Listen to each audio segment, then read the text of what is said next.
The second gene bank with 10 lakh germplasm lines will be set up for future food and nutritional security. This will provide conservation support to both public and private sectors for genetic resources. We will start a national geospatial mission to develop foundational geospatial infrastructure and data. Using PM Gati Shakti, this mission will facilitate modernization of land records, urban planning, and design of infrastructure projects. A Gyan Bharatam mission for survey, documentation, and conservation of our manuscript heritage with academic institutions, museums, libraries, and private collectors will be undertaken to cover more than 1 crore manuscripts. We will set up a national digital repository of Indian knowledge systems for knowledge sharing. Now I move to exports as the fourth engine. We will set up an export promotion mission with sectoral and ministerial targets driven jointly by the Ministries of Commerce, MSME, and Finance. It will facilitate easy access to export credit, cross-border factoring support, support to MSMEs to tackle non-tariff measures in overseas markets.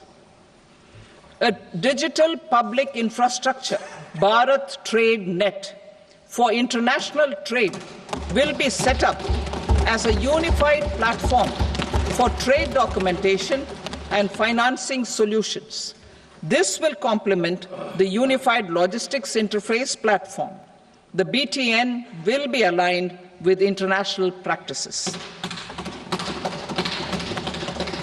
Support will be provided to develop domestic manufacturing capacities for our economy's integration with global supply chains. Sectors will be identified based on objective criteria. Facilitation groups with participation of senior officers and industry representatives will be formed for select products and supply chains. Through this, there are huge opportunities related to Industry 4.0, which needs high skills and talent. Our youth have both. Our government will support the domestic electronic equipment industry to leverage this opportunity for the benefit of our youth. A national framework will be formulated as guidance to states for promoting global capability centers in emerging Tier 2 cities. This will suggest measures for enhancing availability of talent and infrastructure, building bylaw reforms, and mechanisms for collaboration with industry. Our government will facilitate upgradation of infrastructure and warehousing for air cargo, including high-value perishable horticultural produce. Cargo screening and customs protocol will be streamlined and made user-friendly. Reforms as the fuel. Over the past 10 years, our government has implemented several reforms for convenience of taxpayers, such as faceless assessment, 2, taxpayer charter, 3, faster returns, 4, almost 99% returns being on self-assessment, and 5, Vivad Se Vishwas scheme.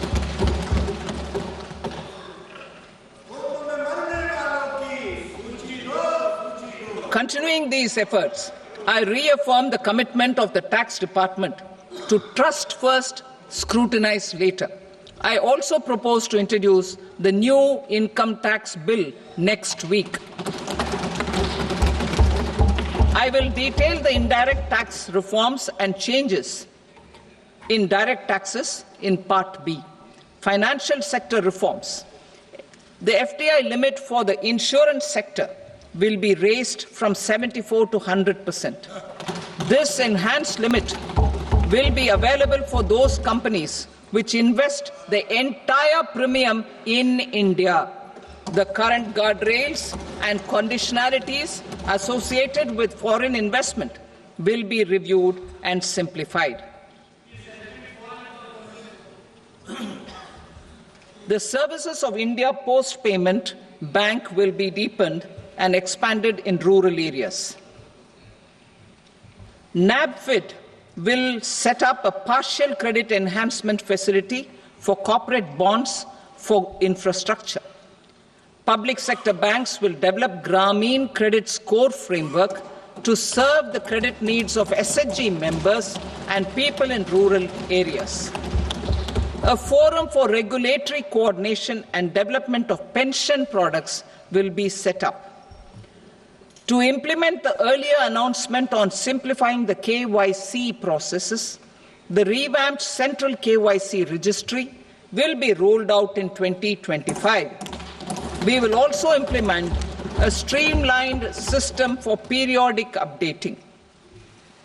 Requirements and procedures for speedy approval of company mergers will be rationalized. The scope for fast-track mergers will also be widened and the process made simpler.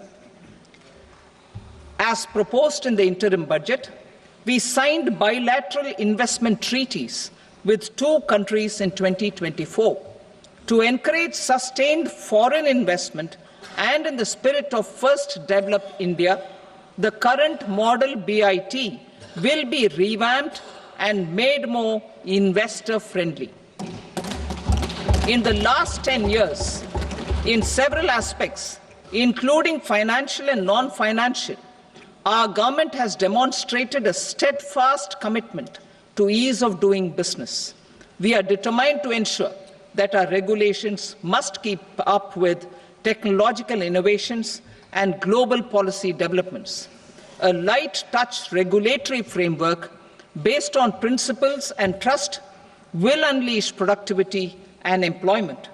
Through this framework, we will update regulations that were made under old laws. To develop this modern, flexible, people-friendly, and trust-based regulatory framework appropriate for the 21st century, I propose 4 specific measures. A high-level committee for regulatory reforms will be set up for a review of all non-financial sector regulations